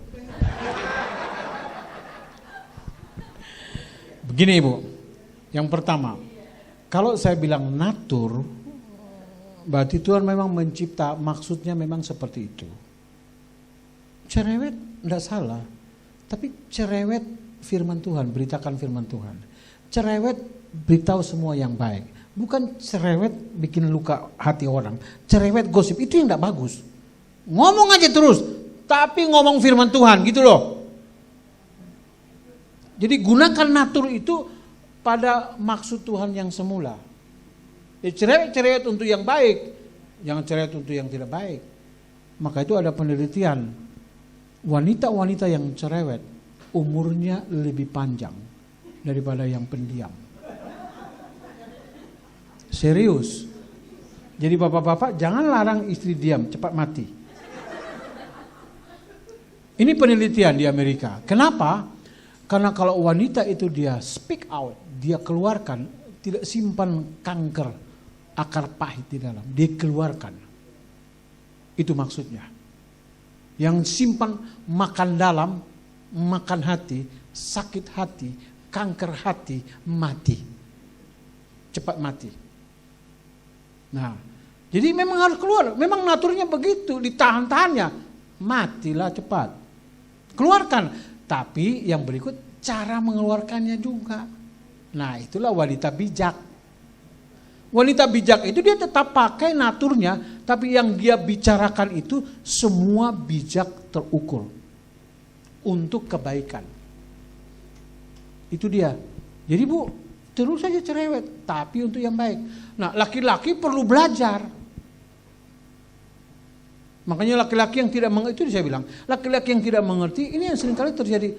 Cerewet kali kau. Kalau laki-laki yang ngerti, lanjutkan mah. Tapi bagus kalau ayat firman Tuhan yang keluar dari mulutmu. Jangan maki-maki, jangan marah-marah. Jadi wanita bijak. Karena ada toh wanita bijak. Itu maksudnya apa? Semua katanya itu keluar itu terukur. Tidak sembarangan. Jadi kalau mau bebas gosip ada rumusnya. Mau tahu?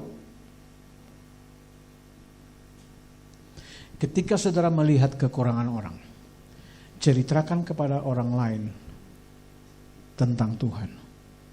Dan ceritakan kepada Tuhan tentang orang lain. Bebas gosip. Jadi gue lihat temanmu punya masalah, sampaikan itu kepada Tuhan. Jangan sampaikan ke orang lain. Awalnya pokok doa, lalu jadi pokok dosa.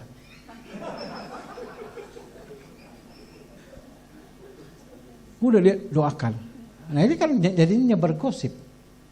Jadi katakan kepada Tuhan tentang pergumulan saudaramu dan katakan kepada saudaramu tentang Tuhannya. Dia diberi pengharapan. Selamat bercerewet.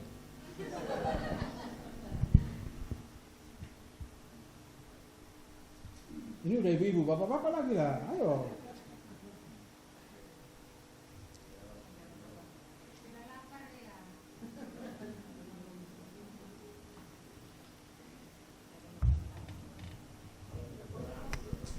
Oke, silakan masih Ibu.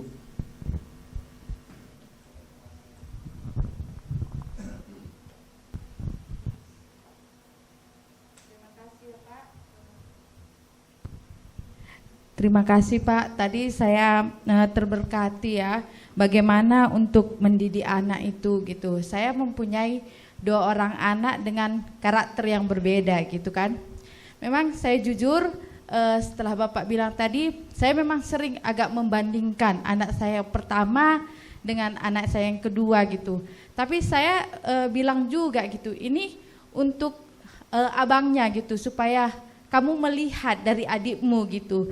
Tapi seperti Bapak bilang tadi, itu mengecewakan dia gitu kan. Itu membuat dia menyimpan rasa sakit. Walaupun terkadang saya lihat dia diam ketika saya bilang seperti itu gitu.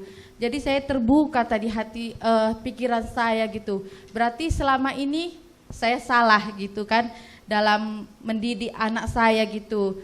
Saya memberikan contoh itu, maksud dari hati saya itu supaya dia melihat gitu bagaimana adiknya ini, kamu harus seperti dia, itu mau saya gitu. Tanpa saya juga bertanya kepada dia bagaimana dia gitu. Jadi di sini saya mau bertanya sama Bapak gitu, bagaimana saya sebagai orang tua, sebagai ibu itu supaya anak saya ini bisa melihat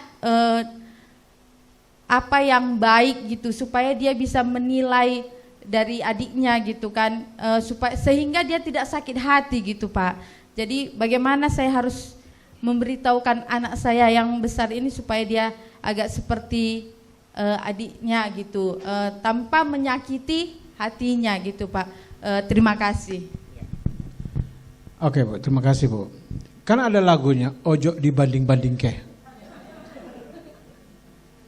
Jawaban tegasnya mulai hari ini, berhenti membanding-bandingkan anak-anak.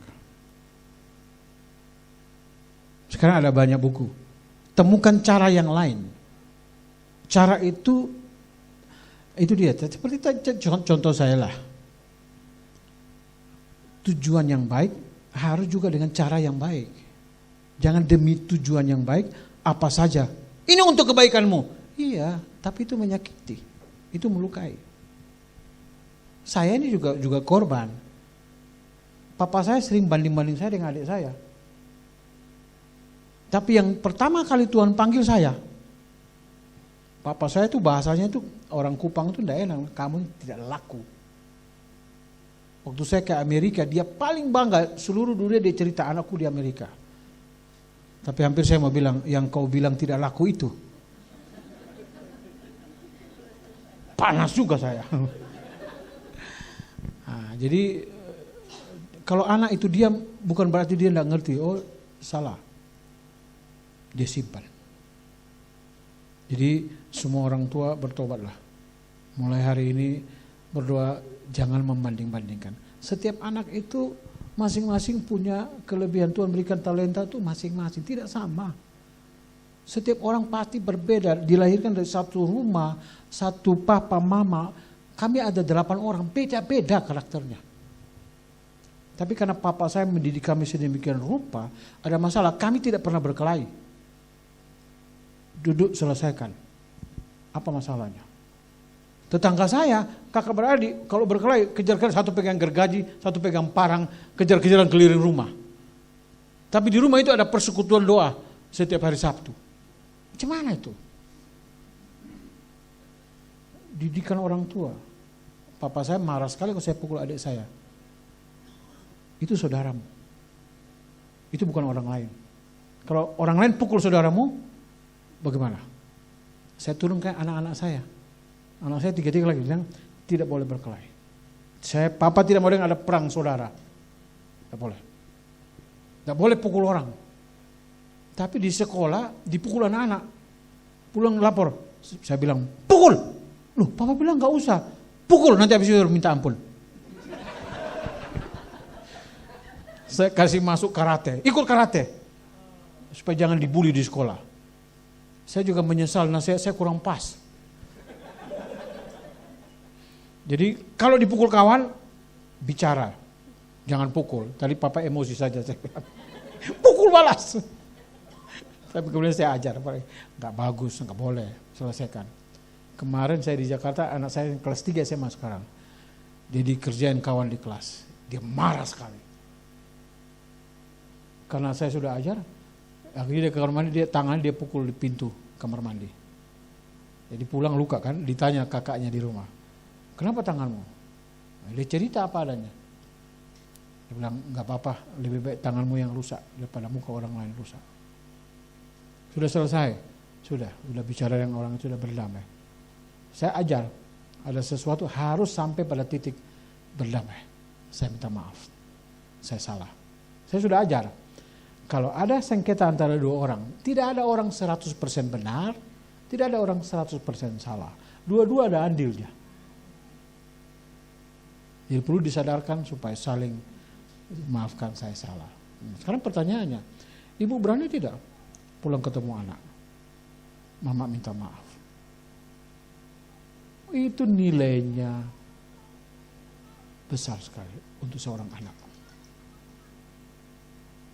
Itulah orang ketimuran.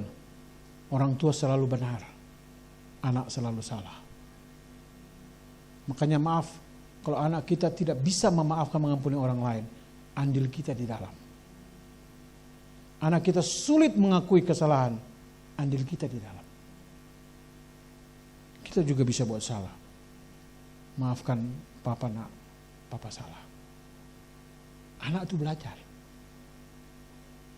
Ya Bu ya, bilang sama anak, maafkan mama. Selama ini mama keliru, bukan keliru, salah. Mama bertobat. Lalu anak tanya, tumben, kenapa mama begini? Ikut retreat. Maka tahun depan ada retreat untuk anak-anak, kau ikut ya. Mama diberkati, mama mau anak-anak semua anak-anak diberkati. Mama minta ampun, mama minta maaf. Wah itu indah sekali. Saya belajar, saya tidak mau ikut papa saya.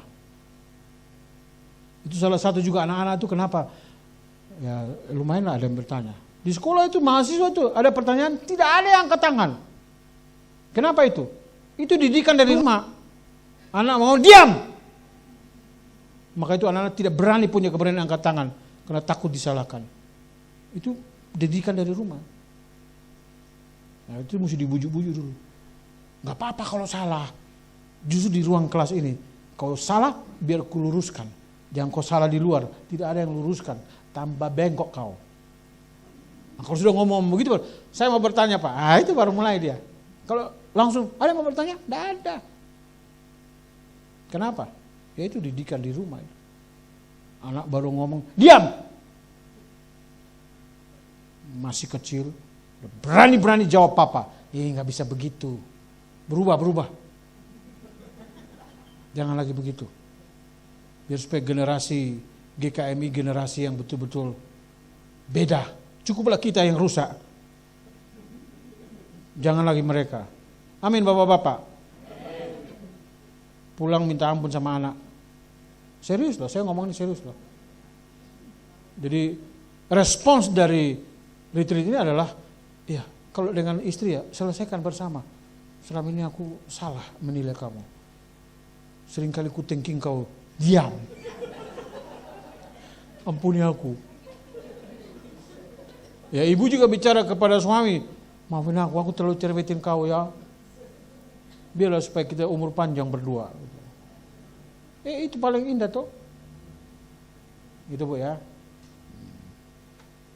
Masih ada 6 menit. Cukup Bu? Iya masih ada, kan masih ada sesi berikut. Banyak kali pun sesiku. Ditabung aja itu pertanyaan-pertanyaannya. Nanti kita lanjutkan. Baik, saya kembali kepada pemimpin acara.